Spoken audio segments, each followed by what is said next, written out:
pagi semuanya. Teman-teman, jadi pada pagi hari ini saya akan memberikan motivasi dan pelatihan kepada teman-teman semuanya.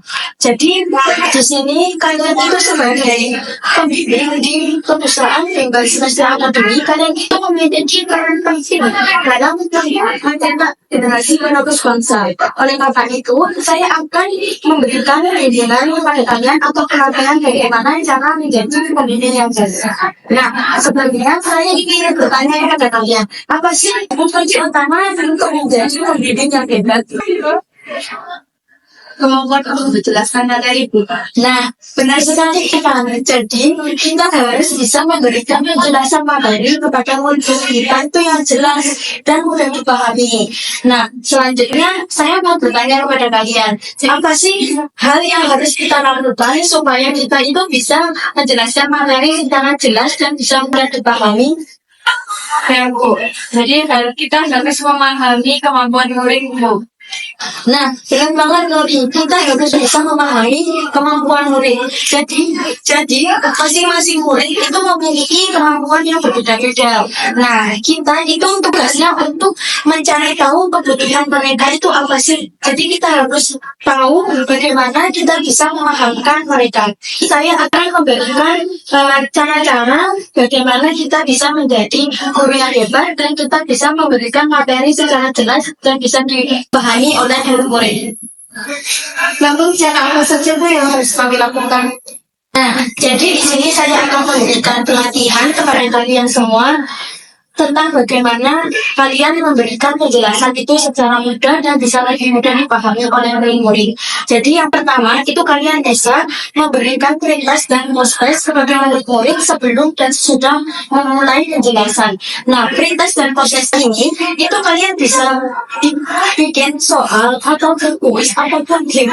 Tujuannya yaitu untuk mengetahui seberapa paham sih kita menilai murid-murid kita terhadap materi yang sudah kita berikan. Nah, kemudian cara yang kedua itu kalian bisa membuat soal-soal. Jadi kalian bisa memberikan latihan soal-soal di setiap pertemuan dan di setiap penjelasan. Tujuan dari memberikan soal-soal ini itu kalian supaya murid-murid kita itu bisa terlatih dengan berbagai macam soal dan bisa meningkatkan kemampuan mereka dalam menganalisis soal-soal itu. Kemudian cara yang ketiga itu kalian bisa menggunakan forum diskusi. Jadi forum diskusi ini sangat berguna banget dalam menyelesaikan permasalahan-permasalahan di dalam soal. Nah, forum diskusi ini bertujuan supaya murid-murid kita itu bisa saling bertukar pikiran, bisa saling berargumen dan bisa saling menerima argumen orang lain. Kemudian cara yang keempat itu kalian bisa memberikan break atau game di sela-sela kalian menjelaskan materi.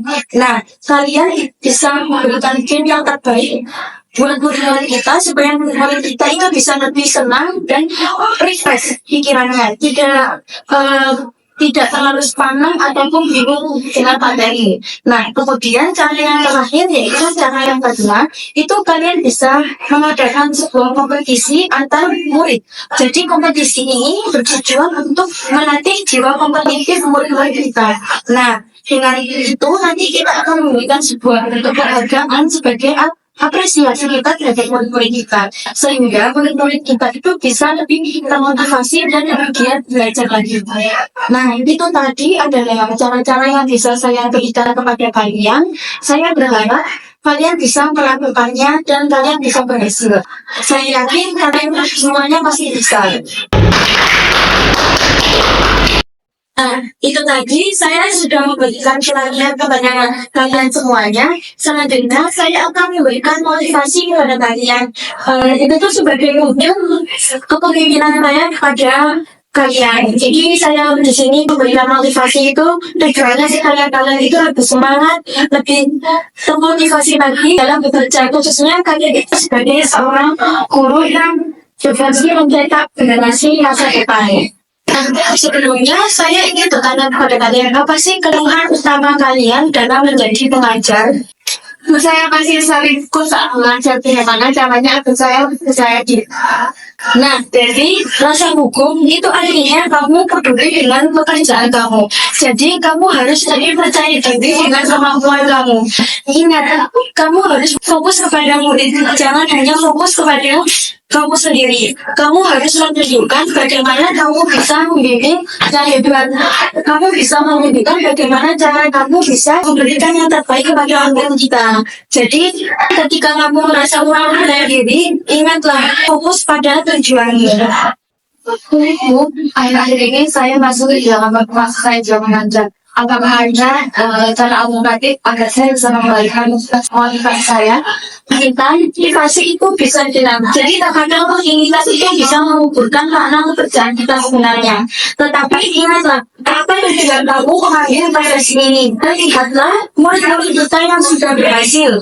Itu tandanya apa yang kita lakukan itu berharga buat mereka. Jadi kita harus bisa meningkatkan motivasi kita. Kamu harus bisa terus belajar dan terus mencari cara untuk menjadi pengajar yang hebat. Dan satu lagi, selalu asah skill kamu untuk memulai hal-hal baru, atau kamu harus bisa mencoba hal-hal baru yang lebih menantang. Nah, itu kalian sudah motivasi dari saya. Kemudian saya akan menambahkan sebuah pepatah. Jadi kalian tahu tidak sih, ada pepatah yang mengatakan begini, satu guru, satu murid itu bisa mengubah dunia. Nah, kalian itu adalah gurunya. Dan setiap hari kalian itu diberikan kesempatan untuk memberikan motivasi, memberikan materi, memberikan kepercayaan diri kepada murid-murid. Nah, dari situlah kamu menjadi pengajar yang hebat. Jadi apa yang kalian lakukan itu sudah sekedar lebih dari pekerjaan. Ingat, keberhasilan kita itu adalah keberhasilan murid kita. Jadi sebagai pengajar yang baik, kita harus bisa memberikan yang terbaik untuk murid-murid kita. Kalian itu sedang mencetak masa depan. Jadilah yang terbaik versi diri kalian, dan kalian harus bisa menjadi cahaya bagi mereka semua. Saya merasa lebih termotivasi pada kata kerja saya gitu. Saya juga menjadi percaya diri aku menjadi belajar yang hebat. Nah, itulah semangat yang saya inginkan dari kalian. Jadi, mulai dari sekarang, kalian itu harus lebih semangat dan lebih termotivasi untuk memberikan yang terbaik bagi murid-murid kita. Jadi, saya yakin kalian semua itu pasti bisa. Kalian semua pasti bisa menjadi yang terbaik untuk kita semua. Saya yakin kalian hebat.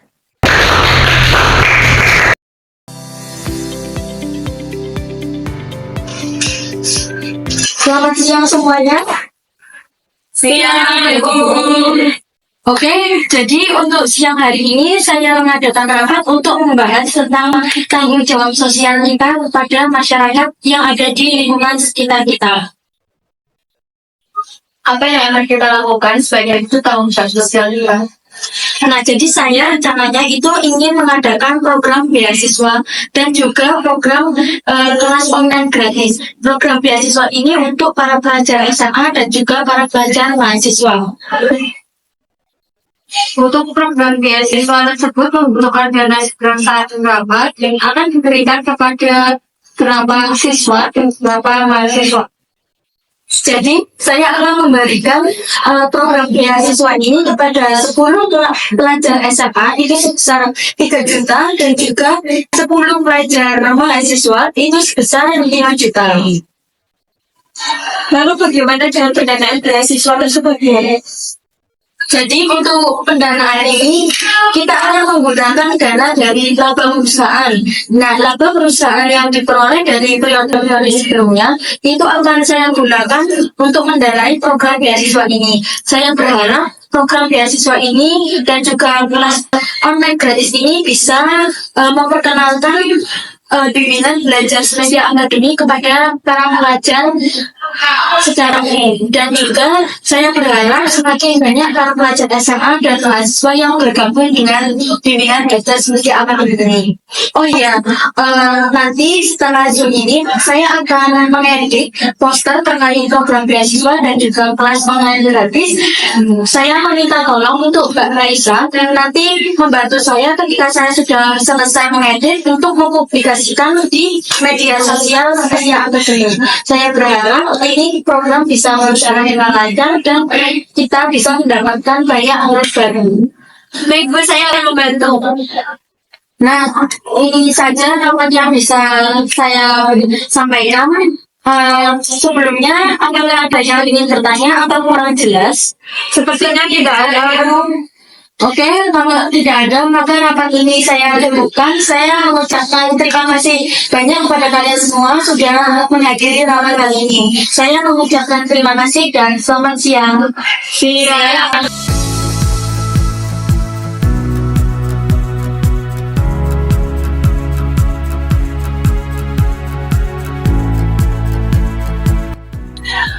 Miss, ya, kamu boleh masuk? Iya, silakan masuk. Raisa, saya ingin bertanya kepada kamu, apakah daftar beasiswa itu sudah kamu upload? Sudah, Bu. Tadi.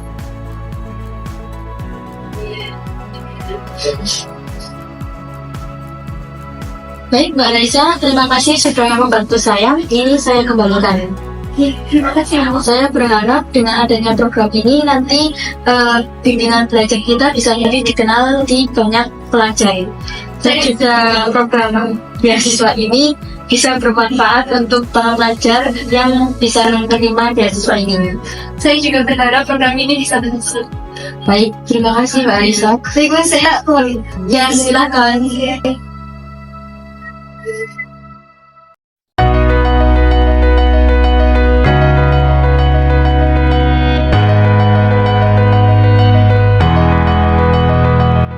Oke teman-teman, jadi ini saja Zoom bimbingan belajar yang bisa kami berikan kepada kalian. Di sini saya akan memberikan promo kepada teman-teman, barangkali untuk teman-teman yang ingin bergabung di bimbel Semestia Akademi, yaitu untuk 20 pendaftar pertama, teman-teman akan mendapatkan diskon sebesar 50%. Tetapi jika kuota telah terpenuhi, teman-teman bisa diarahkan untuk membayar secara penuh, yaitu sebesar 10 juta dalam waktu 1 tahun. Nah, maka dari itu, dari kode QR ini mohon untuk segera di-scan karena kuota terbatas. Yang tidak kebagian di kuota 20 ini, teman-teman bisa langsung untuk membayar secara full. Nah, di sini sudah saya lihat ada beberapa yang sudah mendaftar dan kuotanya ternyata sudah penuh. Oke, buat teman-teman yang sudah mendaftar dan sudah masuk dalam kuota 20 ini, saya mengucapkan terima kasih banyak. Bagi teman-teman yang belum berkesempatan di 20 pendaftar pertama ini, jangan berkecil hati karena teman-teman masih bisa bergabung di bimbel Semestia Akademi. Saya akhiri ya pertemuan kali ini. Saya mengucapkan banyak terima kasih. Semoga ilmu yang saya sampaikan bisa bermanfaat untuk teman-teman semuanya. Dan teman-teman, saya mengucapkan terima kasih banyak atas waktunya. Saya akhiri. Wassalamualaikum warahmatullahi wabarakatuh. Nah, itu tadi adalah drama yang bisa saya tampilkan. Jadi saya mengambil dari mata kuliah pengantar bisnis dengan satu materi manajemen sumber daya manusia, di mana saya memberikan motivasi kepada para karyawan. Kemudian yang kedua yaitu kepemimpinan dan motivasi, di mana saya memberikan sebuah motivasi untuk para karyawan. Dan yang ketiga yaitu saya memberikan program beasiswa dan juga bimbingan secara online dan gratis sebagai bentuk tanggung jawab saya sebagai seorang CEO di Semestia Akademi kepada masyarakat di sekitar saya. Nah, kemudian untuk materi pendanaan yaitu laba perusahaan untuk mendanai program beasiswa. Kemudian adanya materi pemasaran dan promosi. Saya memberikan promosi bimbel Semestia Akademi kepada para pelajar yang mengikuti bimbingan secara online dan gratis. Nah, itu saja yang bisa saya tampilkan. Saya memohon maaf apabila ada kesalahan atau keliruan dalam video. Saya mengucapkan banyak terima kasih.